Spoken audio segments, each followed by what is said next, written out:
Assalamu alaikum guys, my name is Said and my milestone is to complete all the chapters of class 8. So guys, আজকে আমরা একটা নতুন ভিডিওতে চলে আসলাম এবং আজকের এই ভিডিওতে কিন্তু আমরা রিঅ্যাকশন যতগুলো আছে সব কিন্তু কমপ্লিট করে দেওয়ার চেষ্টা করব। সো দেখো, first of all this is synthesising reaction. আমরা প্রথম পার্টে কিন্তু দেখেছি যে এখানে চারটা রিঅ্যাকশন আছে, বাট এখানে আরো রিঅ্যাকশন আছে যেটা আমাদের পড়তে হবে। যেমন হচ্ছে এখানে সিনথেসাইজিং রিঅ্যাকশন। সিনথেসাইজিং রিঅ্যাকশন হলো অ্যাডিশন রিঅ্যাকশন। অ্যাডিশন রিঅ্যাকশনটা কি? অ্যাডিশন রিঅ্যাকশন হলো কম্বিনেশন রিঅ্যাকশন। মানে আমরা এখানে দেখেছি যে what is combination reaction. Combination reaction তোমাদের বইতে দেওয়া অ্যাডিশন রিঅ্যাকশন, দুইটা কিন্তু সেম। এখানে দেখতে পারতেছো the addition reaction where two or more elements combine together to form a new compound is called synthesizing reaction। মানে দুইটা এলিমেন্টস, যেমন ও, এটা মনে করো সি, দুইটা এলিমেন্টস মিলাই যদি একটা নতুন একটা কম্পাউন্ড তৈরি হয়, যেমন like this S O two, মানে সালফার অক্সাইড। তো এরকম একটা কম্পাউন্ড তৈরি করলে সেটাকে আমরা কি বলবো? সিনথেসাইজিং রিঅ্যাকশন। এখন পার্থক্যটা হচ্ছে সব অ্যাডিশন রিঅ্যাকশনে তোমার কি, তোমার হচ্ছে এখানে সিনথেসাইজিং রিঅ্যাকশন হবে না, কিন্তু সব সিনথেসাইজিং রিঅ্যাকশন কিন্তু অ্যাডিশন রিঅ্যাকশন হবে। মানে দেখো, অ্যাডিশন রিঅ্যাকশনে মনে করো এখানে আছে NH3 প্লাস, এখানে মনে করো আছে HCl। ওখানে এটার মাধ্যমে একটা কম্পাউন্ড ফর্ম হবে, রাইট? কিন্তু এখানে এটা একটা, আচ্ছা এটা 4 দিয়ে দিই, কিন্তু NH4 কি একটা কম্পাউন্ড টাইপের, রাইট?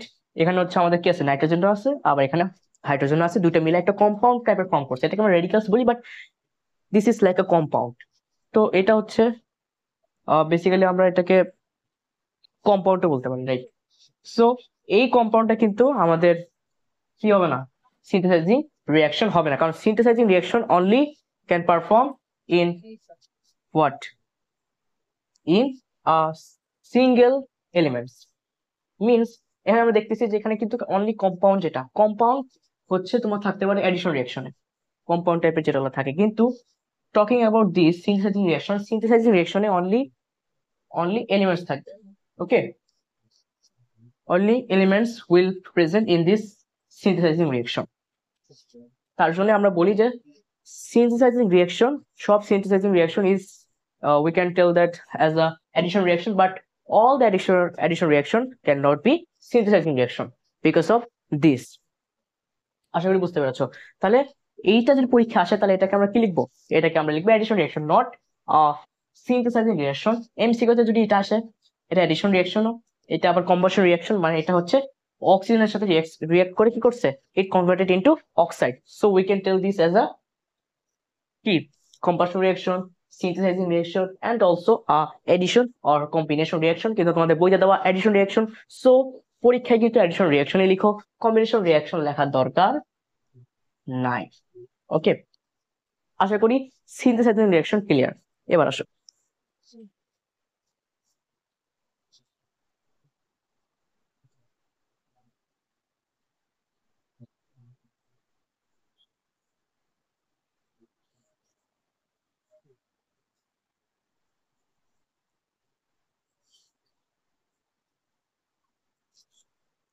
কথা ডিকম্পোজিশন রিঅ্যাকশন। ডিকম্পোজিশন রিঅ্যাকশনটা কি আমি এখানে বলতেছি, তোমরা এটা নোট ডাউন করে রাখতে পারো। The process in which a compound breakdowns into two or more elements can be said as decomposition reaction। তো decomposition reaction কি হচ্ছে, আমরা একটা বিষয় এখানে বলে রাখি যে এটাকে আমরা বলতে পারি কি, লাইমস্টোন। এটাকে আমরা কি বলতে পারি, লাইমস্টোন। তো এখানে আমি একটা প্রসেসও লিখে দিই তোমাদের। দেখো, লাইমস্টোন, লাইমস্টোনকে যদি আমরা হিট দিই, আমরা দিলাম এখানে কি, ট্রায়াঙ্গেল শেপ হিট, তাহলে এটা হয়ে যাবে কি, লাইম। মিন্স কি হবে, এটা এইটাতে কনভার্ট হয়ে যাবে, CaO তে কনভার্ট হয়ে যাবে। এবং এটাকে আমরা যদি ওয়াটার দিই, মানে লাইম প্লাস ওয়াটার যদি আমরা এখানে যোগ করি, অ্যাড করি, তাহলে এটা কি হয়ে যাবে, এটা হয়ে যাবে লাইম ওয়াটার, যেটাকে আমরা ডিনোট করে থাকি কি দিয়ে, এটাকে আমরা ডিনোট করে থাকি CaOH, মানে ক্যালসিয়াম হাইড্রোক্সাইড 2 দিয়ে। এবং এখান থেকে যদি আমরা আবার এই লাইম ওয়াটারটাকে এটার সাথে যদি আমরা অ্যাড করে দিই কি, CO2 এবার যদি CO2 অ্যাড করে দিই তাহলে আমরা আবারও পাবো লাইমস্টোন। আশা করি এই চারটা বুঝতে পেরেছো, এটা মুখস্থ রাখার চেষ্টা করো because it is very important. Okay, I think you understand this. এবার দেখ, ডিকম্পোজিশন মানেটা কি? ডিকম্পোজ মানে কোনো কিছু পচে যাওয়া, পচে আসলে, হ্যাঁ, মানে আমরা এখানে জানি কি ডিকম্পোজ হয়, আমরা যখন মরে যাই, মরে যাওয়ার পরে যে আমাদের যে বডিটা থাকে সেটা কি হয়, ডিকম্পোজ হয় because of the bacteria, right? তো এটাই কিন্তু এখানে বোঝানো হচ্ছে যে ব্রেকিং ডাউন অফ কি, আমাদের নিউট্রিশন ব্রেকডাউন হয় কি, এটা কি আমাদের সয়েল গ্রহণ করে আর কি, গ্রহণ করে প্ল্যান্টসের জন্য এটা হেল্পফুল হয়, রাইট? তো এটাও কিন্তু এখানে এরকম বোঝাচ্ছে। লাইমস্টোন ব্রেকডাউন হলো ডিকম্পোজিশন রিঅ্যাকশনে কি লাইমের ব্রেকডাউন হলো, এবং আমাদের এই কার্বন ডাই অক্সাইডটা গ্যাস হিসাবে কি হয়ে যাবে, উড়ে যাবে। এটা মনে রাখবা সবসময় যে বাই প্রোডাক্ট হিসাবে যেই গ্যাসই আসুক না কেন সেটা কি হয়ে যাবে, এনভায়রনমেন্টে চলে যাবে, মানে উড়ে যাবে আর কি। তো সেখানে আমরা এই সাইনটা ব্যবহার করে থাকি। সো আই থিঙ্ক এটা বুঝতে পেরেছো। এখানে আরো এক্সাম্পল আছে, তো তোমরা বই থেকে দেখে নিতে পারো। ও দেখো, ডিসপ্লেসমেন্ট রিঅ্যাকশন, ডিসপ্লেসমেন্ট মানে ডিসপ্লেস হয়ে যাবে, আমরা নাম দেখে বুঝতে পারতেছি কি ডিসপ্লেস হয়ে যাবে। তো এখানে বিষয়টা হলো কি, দেখো, the process in which any types of molecules, or you can say radicals, কি radicals এ বলতে পারি, displace another element or molecules, or you can say radicals, and take its place, কি করে তাদের জায়গা দখল করে নেয়। So these types of process is known as displacement reaction. Displacement reaction এ একটা বিষয় আছে, এটা তোমাদের পরে বলতেছি। দেখো এখানে যদি আমি লিখি Cu, আহ এখানে SO4 দিয়ে দিই, আর এখানে একা আছে Na, তাহলে এটা কি হয়ে যাবে Cu, না তাহলে এটা কি হয়ে যাবে Na, মানে সোডিয়াম সালফেট হয়ে যাবে, আর একা পড়ে যাবে কি Cu। এখন বিষয়টা কি, দেখো এখানে ছিল কি সালফার, সালফার কই চলে গেছে এটার সাথে, আর এটা একা আছে। তো এটা একটু এই জায়গায় হবে, এটা তুমি এই জায়গায় লিখতে পারো Na প্লাস CuSO4, তাহলে এটা কি হয়ে যাবে NaSO4 কপার। এখন বিষয়টা হলো কেন হলো এটা, কেন হলো এটা, বিষয়টা এই জায়গায়, কেন সোডিয়ামের কাছে এরা চলে আসলো, কারণ সোডিয়ামের যে পাওয়ার সেটা অনেক বেশি। এখন আমরা এটা বুঝবো কিভাবে যে কোন এলিমেন্টস এর পাওয়ারটা আসলে বেশি? তো সেখানে সেই হিসাবে এখানে একটা চার্ট আছে, ওই চার্টটা আমি তোমাদের হচ্ছে এখানে শো হচ্ছে, এই চার্টটা পড়ে রাখবা, ঠিক আছে? এই চার্টটা যদি পড়ে রাখো তাহলে বুঝতে পারবা। এর প্রথমে যেটা আছে, প্রথমে কিন্তু আমাদের দেওয়া আছে Na, which is most reactive metal.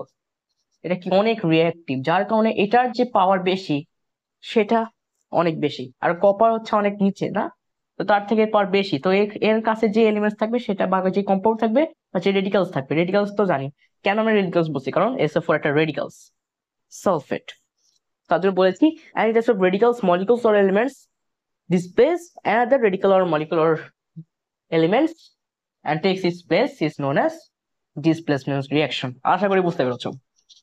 তো এইটাই হলো তোমাদের বিষয়টা এই ডিসপ্লেসমেন্ট রিঅ্যাকশনের। এখন আমাদের আরেকটা বিষয় আছে, সেটা হলো নিউট্রালাইজেশন রিঅ্যাকশন। এবার দেখো নিউট্রালাইজেশন রিঅ্যাকশনে কি, an acid and a base react each other and neutralize salt and water, known as neutralization reaction।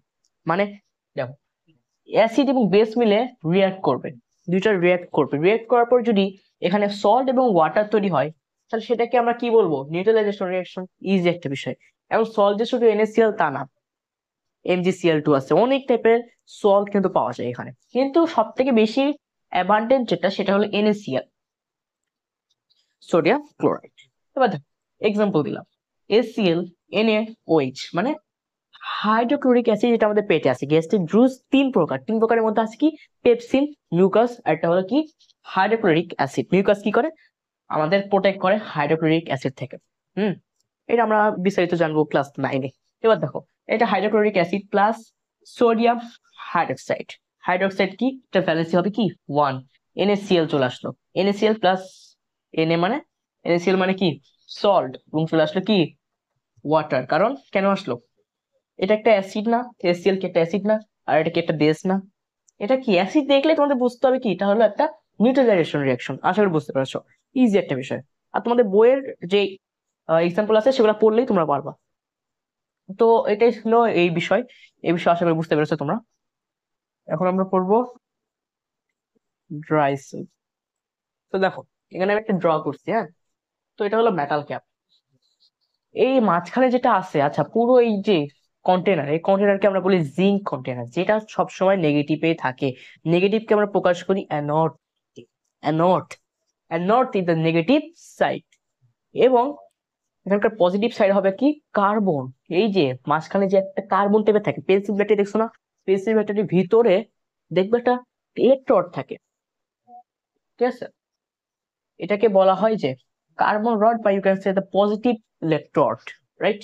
Is the positive electrode. আর এটা মেটাল ক্যাপ, বইতে লেখা মেটাল ক্যাপে প্লাস দেওয়া, পরে এটা আসলে হবে কার্বন রডে প্লাস। আর এটা হবে জিঙ্ক কন্টেনার কি মাইনাস। আর এখানে এর ভিতরে, এই ইলেকট্রোডের ভিতরে কি আছে, বা কার্বন রডের ভিতরে কি আছে? Mixture of or paste. Mixture বলতে পারবো পেস্ট। পেস্ট অফ কি? পেস্ট অফ হচ্ছে আমাদের এখানে আছে চারকোল পাউডার। চারকোল পাউডার একটু কালো কালো টাইপের দেখতে। আর এখানে আছে অ্যামোনিয়াম ক্লোরাইড আর ম্যাগনেস ডাইঅক্সাইড। ম্যাগনেস ডাইঅক্সাইড, ম্যাগনেস কত নাম্বার? 25 number atomic number. আমরা জানি scandium, titanium, vanadium, chromium, magnesium, iron, copper, copper, zinc.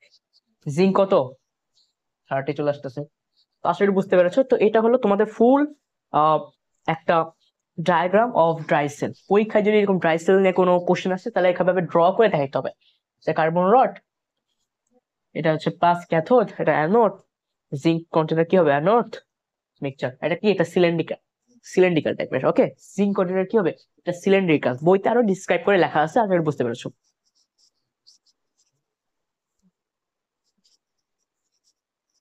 এবার দেখো ইলেকট্রোলাইসিস। ইলেকট্রোলাইসিসটা কি? ইলেকট্রোলাইসিস, দেখো ইলেকট্রোলাইসিসে বিষয়টা হচ্ছে, দেখো এখানে একটা ব্যাটারি দেওয়া। প্রথমে দেখো, প্রথমে কি এখানে গ্লাস ওয়্যার, ঠিক আছে? এর ভিতরে বা একটা কন্টেনারের ভিতরে কি আছে? জিঙ্ক রড দুটো রাখছে। জিঙ্ক রড কে বলতে পারি ইলেকট্রোড। পেন্সিল ব্যাটারির ভিতরে কালো কালো একটা লম্বা টাইপের যেটা থাকে সেটাকে আমরা বলতে পারি। এই দুইটার সাথে আমি একটা ব্যাটারি কানেক্ট করে দিলাম। ওকে, তোমরা এটা একটা সহজ এক্সাম্পল দিয়ে বুঝতে পারো। সল্ট ওয়াটার যে ইলেকট্রিসিটি তৈরি করা হয় সেটারই একটা ডায়াগ্রাম এখানে আমরা আঁকছি। এখানে দেখো কি হয়। আমরা তো দেখেছি যে আহ এটা কি, এখানে কি লিখেছি দেখো। এখানে বিষয়টা কি, আমরা জানছি যে ক্যারন সবসময় কি থাকে? সবসময় মাইনাসে থাকে। কিন্তু এখানে কি হচ্ছে, এখানে যে এখানে প্লাস প্লাস সাইন লেখা, তো এখানে কেন অ্যানোড আসলো? আর এখানে কেন ক্যাথোড আসলো? ক্যাথোড কি মাইনাসে না? দেখো মাইনাস, মাইনাস টার্মিনালে কেন ক্যাথোড আসলো? বিষয়টা তো এটাই। তো এটা এক্সপ্লেন করতেছে, দেখো এনএ প্লাস। এনএ প্লাস কি একটা পজিটিভ, না পজিটিভ একটা এলিমেন্ট, পজিটিভ আয়ন। তো পজিটিভ আয়ন সবসময় কি নেগেটিভে যাবে, রাইট? তো যদি এটার সাথে নেগেটিভ যায় তো এটা পজিটিভ, আমরা দেখতে পাই পজিটিভ।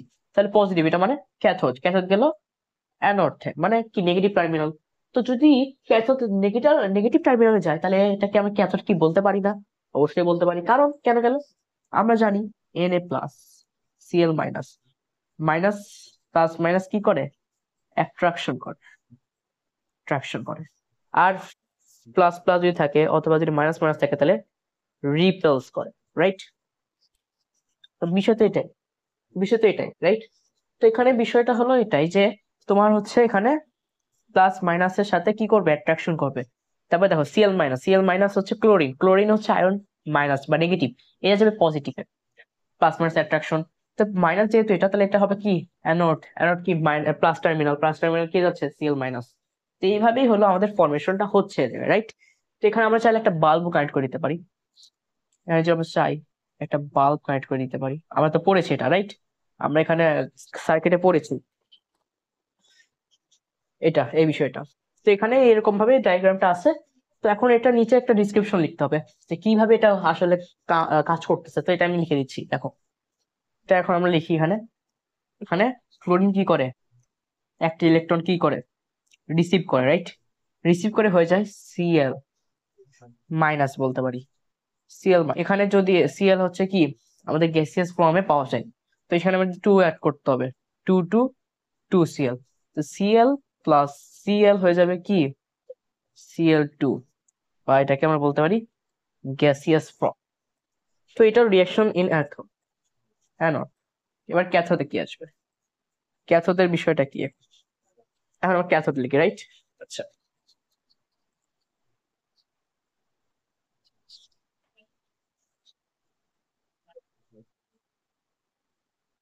তো ক্যাথোডের বিষয়টা কি দেখো, Na+ ডোনেট করবে, ই মাইনাস, এটা আমরা কিন্তু আগেই পড়েছি। আহ তো এটা কি ডোনেট করলে প্লাস হয়ে যায় না, প্রোটন বেশি হয়ে গেছে, প্লাস প্লাস কি করলো, ডোনেট করছে, ডোনেট করার প্লাস হয়ে গেছে। এবার কি চলে আসবে এখানে Na।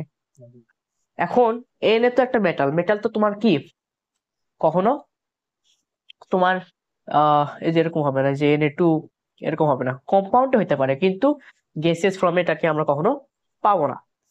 বিষয় আছে, আমাদের যে স্ট্রাকচারটা করলাম সেখানে আমার মাঝে মধ্যে এই দুইটার মিশ্রণ যেটা হয় Na+ আর Cl মাইনাসের মধ্যে, মাঝে মধ্যে আবার হাইড্রোজেনও একটু ক্রিয়েট হয়ে যায়, হাইড্রোজেন গ্যাস, বুঝলাম? মাঝে মধ্যে এই দুইটার রিয়েকশনের মাধ্যমে হাইড্রোজেনও কিছু কিছু তৈরি হয়, অনেক স্বল্প পরিমাণে হাইড্রোজেনও তৈরি হয়, যেটা তোমরা তোমাদের ফিগারে চাইলে নিচে একটু লিখে দিতে পারো, আমার জায়গা ছিল না বলে লিখে নাই। তো তাহলে এখানে আমাদের এখানে দিতে হবে কি H+E-H,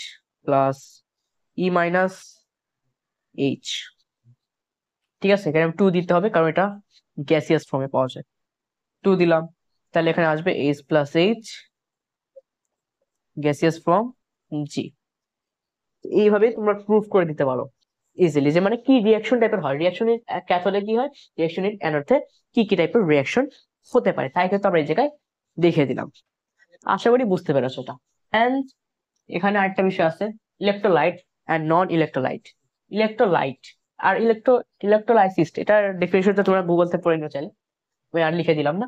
ইলেকট্রো লাইট আর electrolyse, non electrolyte, electrolyte, electrolyte, electrolyte হতে পারে কি সল্ট। কেন দেখো, আর সলিউট, সলিউট এটা কিন্তু কি সল্ট, কি সলিউট, আর solute that can dissolve and can produce electricity, ঠিক আছে? যেটা ইলেকট্রিসিটি প্রডিউস করতে সাহায্য করবে সেটাকে আমরা কি বলতে পারি, ইলেকট্রোলাইট। নন ইলেকট্রোলাইট মানে সুগার, সুগার কি কোনো প্রডিউস করতে পারে, ডিসলভ হবে কিন্তু কোনো ইলেকট্রিসিটি প্রডিউস করতে পারবে না, বা as a conductor he cannot take part, so this is non electrolyte। এখানে নন যোগ করে দিলে নন ইলেকট্রোলাইট হয়েছে। আশা করি বুঝতে পেরেছো। তো এই বিষয়গুলো আমাদের বইতে লেখা ছিল, এন্ড ফাইনালি এটার মাধ্যমে আমাদের চ্যাপ্টার 8 কমপ্লিট হয়ে গেল। এখন আমাদের চ্যাপ্টার 14 বাকি আছে, তারপরে কিন্তু আমাদের এখানে ফার্স্ট টাইমের জন্য সিলেবাসটা শেষ। তো আশা করি বুঝতে পেরেছো। আজকে ভিডিও যদি ভালো লাগে তো অবশ্যই লাইক শেয়ার করে রাখতে ভুলবো না। তো আজকে ভিডিও পর্যন্ত রাখতেছি, আল্লাহ হাফেজ গাইস।